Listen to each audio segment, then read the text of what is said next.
आज सदर मजलिस की हिदायत पर मैं अपने principal secretary to the government department of minority affairs Umar Jalil साहब से आज सेक्रेटरीट में मुलाकात की। वहाँ पर हम 3 मुद्दों पे उनसे मिले और दरख्वास्त की।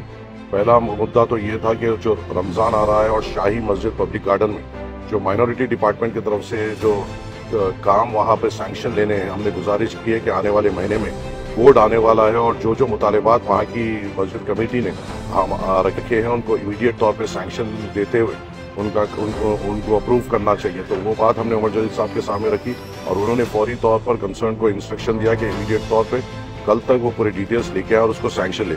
दूसरा मुद्दा जो हमने उनके साथ बात की वो था Bazarghat junior college for girls and boys जो अंडर कंस्ट्रक्शन है रेड हिल्स डिवीजन में, और उसकी तामीराती कामों के लिए जो 30% सेंट्रल फंड था वो आ गया है और जो 70% जो स्टेट बजट से अलॉट होने का था वो उसमें कुछ रुकावट आई।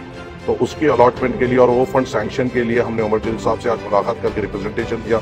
उन्होंने फौरी तौर पे हमें ये तवक्कुन दिया कि वो काम फौरी तौर पे स्टार्ट होगा और फंड्स भी इमीडिएट तौर पे रिलीज होंगे। रिलीज होते हुए जो Bazarghat degree college for boys and girls है उसको फौरी तौर पे काम शुरू किया जाए।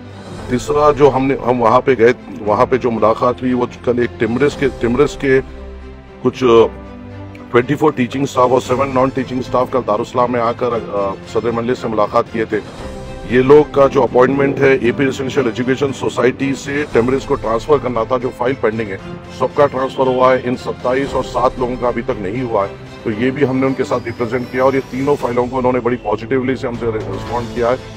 और हमारी ये है कि जो रमज़ान मुबारक से पहले शाही मस्जिद के में जो रमज़ान के ताल्लुक से और मुसल्लियों को जो सहूलत के लिए जो हमने वहाँ पे रिप्रेजेंट किया है उसका फौरी तौर पे अप्रूवल लेना है और इंशाल्लाह मैं फिर से उनसे जाके मुलाकात करूंगा और कोशिश ये करूंगा कि आने वाले 1 हफ्ते में रमज़ान के ताल्लुक से जो काम है उनको फौरी तौर पे सैंक्शन लें। शुक्रिया। अस्सलाम।